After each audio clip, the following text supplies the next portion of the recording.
नमस्कार, आप देख रहे हैं महाकाल टुडे और मैं हूं आपके साथ हर्षिता तोमर। आइए नजर डालते हैं आज के मुख्य समाचारों पर।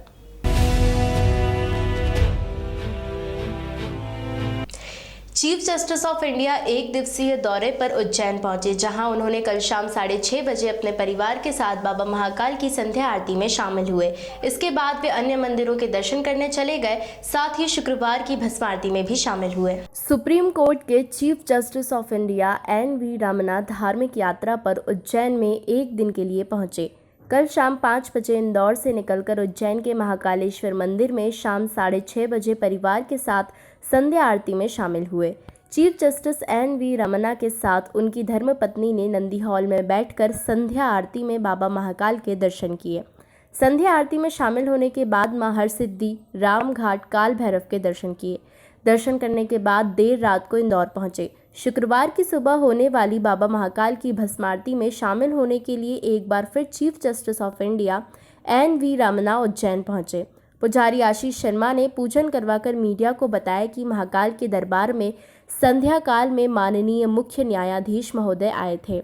बाबा महाकाल के प्रति उनकी गहरी आस्था है। शाम को संध्या आरती में बाबा महाकाल का पूजन अर्चन किया। माननीय सुबह भस्म आरती में दोबारा शामिल हुए और बाबा का आशीर्वाद लिया। बाबा महाकाल के दरबार के अंदर आज सायंकाल माननीय महोदय जी आए थे। बाबा महाकाल का पूजन अर्चन किया और बाबा महाकाल के पूजन अर्चन करने के पश्चात पुनः बाबा महाकाल के दरबार में भस्म आरती के लिए वो आएंगे। बाबा महाकाल के प्रति आस्था है, इसलिए बाबा के दरबार में उन्होंने बाबा महाकाल के दरबार में आकर पूजन अर्चन किया।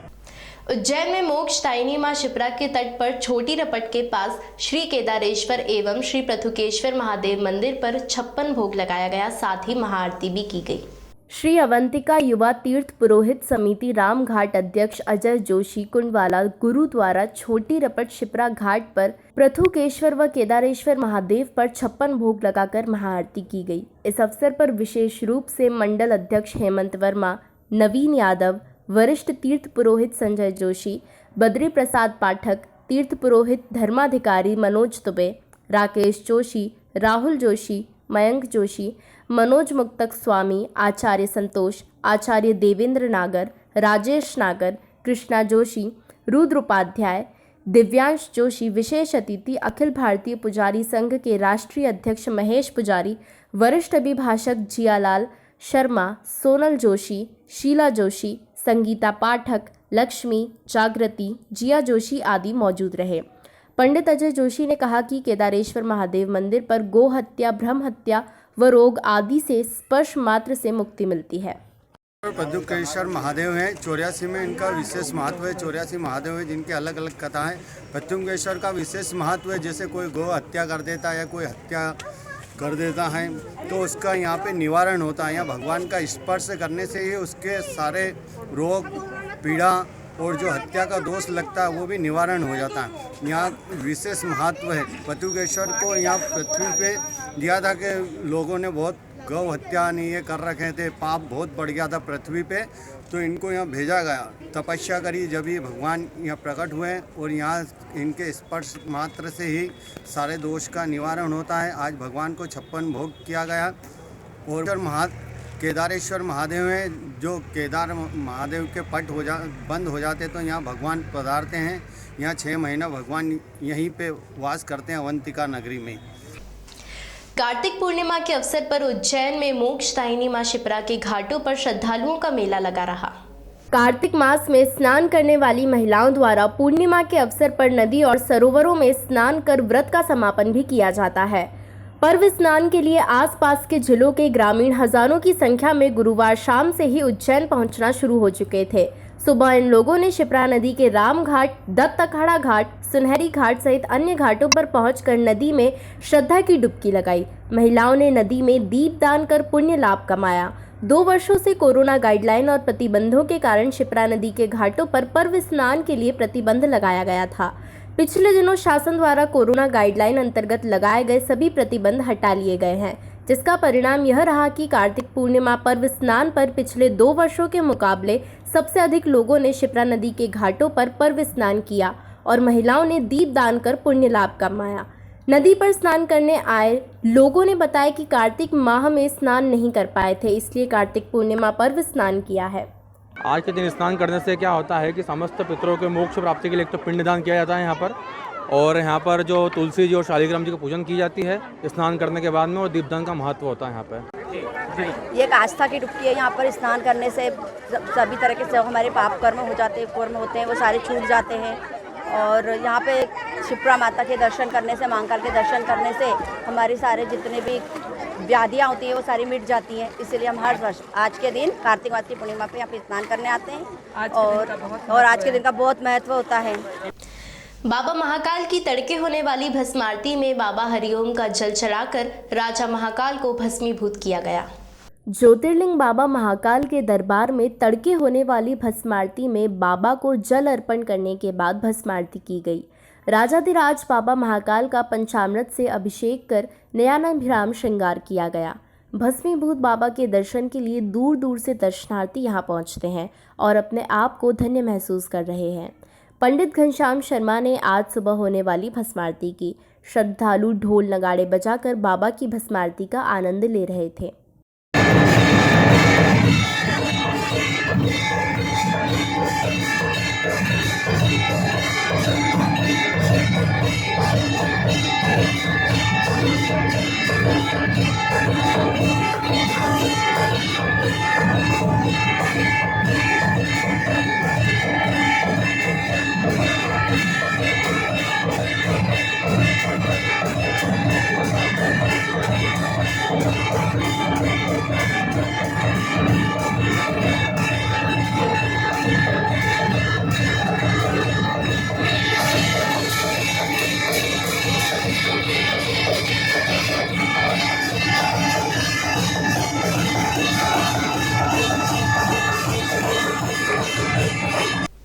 कोरोना महामारी के बाद उज्जैन नगर निगम द्वारा लगाए जाने वाले कार्तिक मेले का शुभारंभ किया गया।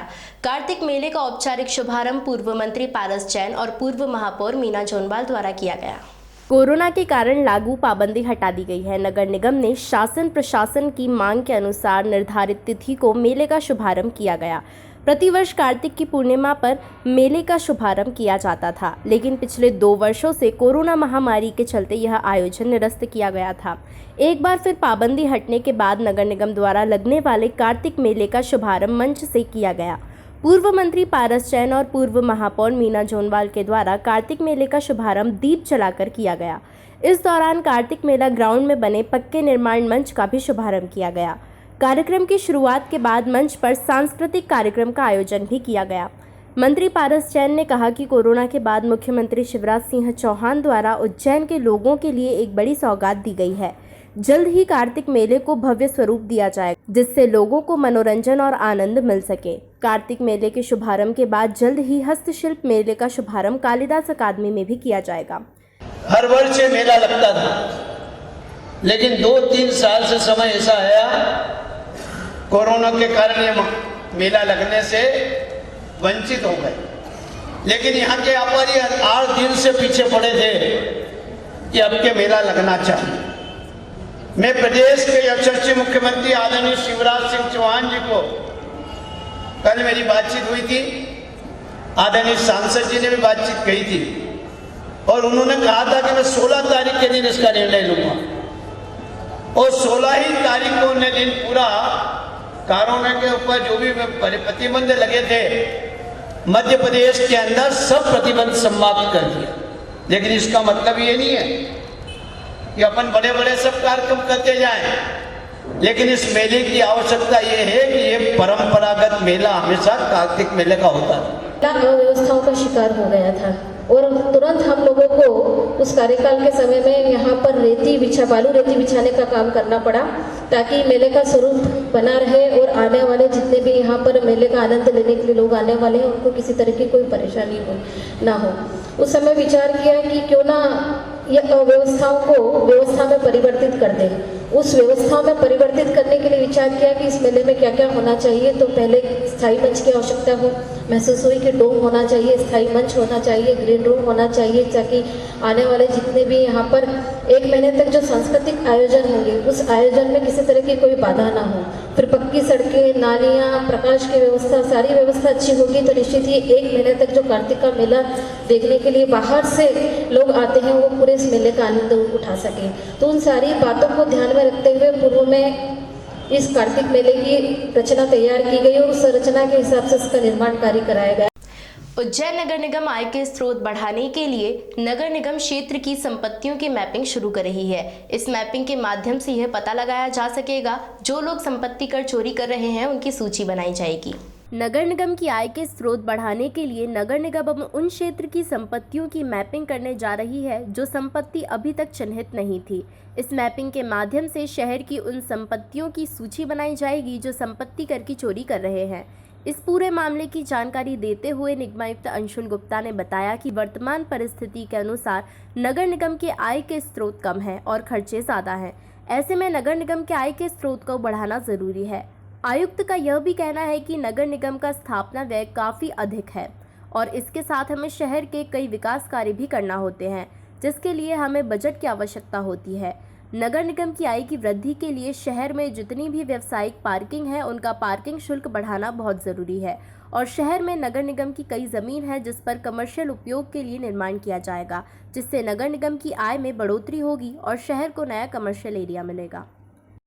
कोविड काल में जो है अर्थव्यवस्था सामान्य रूप से प्रभावित हुई है और हमारे कर संग्रह भी इस कारण प्रभावित हुआ है। जो शासन से हमें चुंगी प्रतिपूर्ति मिलती है वो भी कुछ समय अनियमित रही थी और नगर निगम का स्थापना व्यय काफ़ी अधिक है। उसके अलावा जो काफ़ी सारे हमें निर्माण कार्य और शहर के विकास कार्य करने होते हैं उसकी आवश्यकता होती है।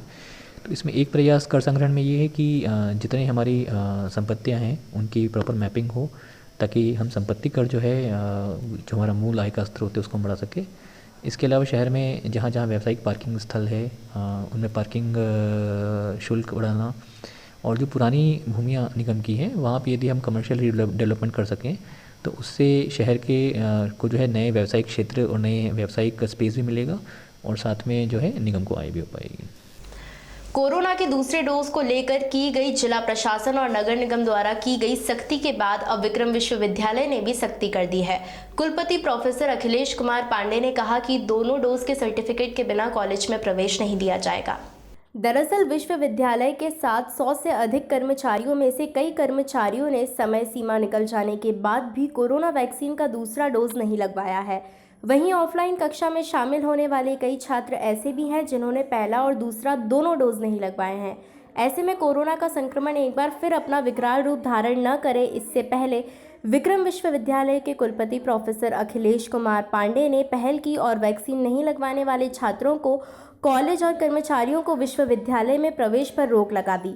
साथ ही कर्मचारियों को वेतन रोकने के आदेश भी दिए गए हैं।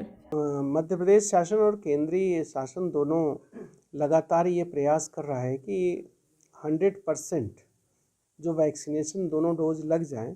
उसी के संदर्भ में विश्वविद्यालय में भी इनिशिएटिव चालू किया है कि दोनों डोज जो है सभी कर्मचारियों को, अधिकारियों को और विद्यार्थियों को लग जाए। वैसे हमारे यहाँ 100% वैक्सीनेशन हो चुका है, लेकिन दूसरे डोज को लेकर के कुछ डॉक्यूमेंट्स बुलाए जा रहे हैं। उसमें हम लोग ये कर रहे हैं कि अभी जो यदि दोनों डोज नहीं लगवाया है और यदि उसका अगले महीने का वेतन जो है उसको रोक दिया जाएगा।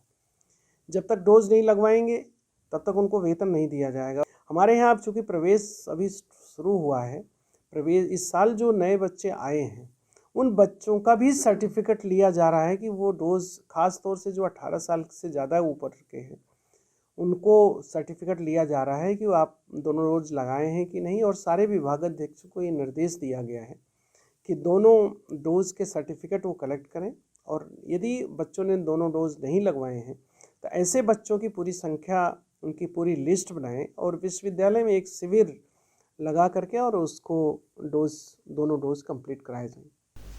सिख समाज के प्रथम गुरु गुरु नानक देव की जयंती प्रकाश पर्व के रूप में धूमधाम से मनाई जा रही है। गुरु सिंह सभा के तत्वाधान में अल सुबह समाज जन रोजाना 10 दिनों से कीर्तन प्रभात फेरी निकाल रहे हैं। सिख समाज के प्रथम गुरु गुरु नानक देव की जयंती पूरे देश भर में धूमधाम से मनाई जा रही है। उज्जैन के शिप्रा नदी तट स्थित गुरु नानक घाट गुरुद्वारा पर सुबह से ही सिख समाज के समाज जन मत्था टेकने पहुंच रहे थे। गुरुद्वारे में 3 दिन का प्रकाश पर्व धूमधाम से मनाया जा रहा है। गुरु नानक घाट पर प्रथम गुरु आए थे, उनके चरण इस जगह पड़ने से इस स्थान का विशेष महत्व है। इसी के तहत आज प्रभात फेरी के साथ गुरुद्वारे में गुरुवाणी का आयोजन किया गया। कार्यक्रम में शामिल होने के लिए मध्य प्रदेश के कैबिनेट मंत्री हरदीप सिंह डंग, सांसद अनिल फिरोजिया पहुंचे। इन्होंने गुरु नानक देव की समाधि स्थल पर मत्था टेका। गुरुद्वारे में समाज के कई वरिष्ठ जनों का स्वागत सम्मान संगत द्वारा किया गया। सिख समाज, सिंधी समाज और गुरु नानक नाम लेवा के संगत मिलकर 3 दिवसीय कार्यक्रम आयोजित किया जा रहा है। गुरु नानक घाट गुरुद्वारे पर अखंड पाठ साहिब का आयोजन किया गया है। सुबह शाम गुरुद्वारे में कीर्तन किया जा रहा है। इसके साथ ही सुबह से लंगर का आयोजन शुरू हुआ, जो देर शाम तक जारी रहा। समारोह में बड़ी संख्या में समाजजन शामिल हुए। आज उज्जैन ही नहीं अपितु पूरे विश्व का सिख समाज गुरु नानक देव जी का प्रकाश पर्व मना रहे हैं और उज्जैन में भी पूरी संगत सिख समाज, सिंधी समाज, गुरु नानक नाम लेवा सभी लोग आज यहाँ एकत्रित होकर प्रकाश पर्व मना रहे हैं और ये 3 दिवसीय कार्यक्रम चल रहा है। कल से कार्यक्रम स्टार्ट हुआ है और आज भी कार्यक्रम हुआ है, जिसमें आज हमारे विशेष रूप से अतिथि के रूप में हमारे मध्य प्रदेश शासन के कैबिनेट मंत्री डंग साहब, पारस जी जैन साहब, डॉक्टर जटिया साहब और हमारे क्षेत्रीय वरिष्ठ प्रचारक विनोद जी भाई साहब, साथ ही सोनू गहलोत जी, रोडूमल जी राठौड़ जी, अन्य ऐसे नेता आज उपस्थित हुए और उनके बीच हमने बहुत अच्छे से आज कार्यक्रम को संपन्न कराया। आज हम गुरु नानक घाट गुरुद्वारे पर आए हैं, जो कि ऐतिहासिक गुरुद्वारा है। यहाँ पे हमारे जो पहले पातशाह गुरु नानक देव जी हैं, उन्होंने अपने चरण पाए थे, इसलिए ये मतलब इतिहास में ये दर्ज है। और यहाँ पे 3 दिवस का प्रोग्राम चल रहा है, क्योंकि आज जो पहले पातशाह गुरु नानक देव जी हैं, उनका प्रकाश पर्व के रूप में हम 3 दिवसीय प्रोग्राम मना रहे हैं और हम लोग सब दर्शन करने आए हैं। और भी बहुत सारी संगत यहाँ से जुड़ी हुई है। सुबह भी प्रोग्राम है, शाम को भी है, 2 दिन तक लगातार प्रोग्राम चलता है। इस अंक में फिलहाल इतना ही। अगले अंक में फिर मुलाकात होगी, तब तक के लिए नमस्कार।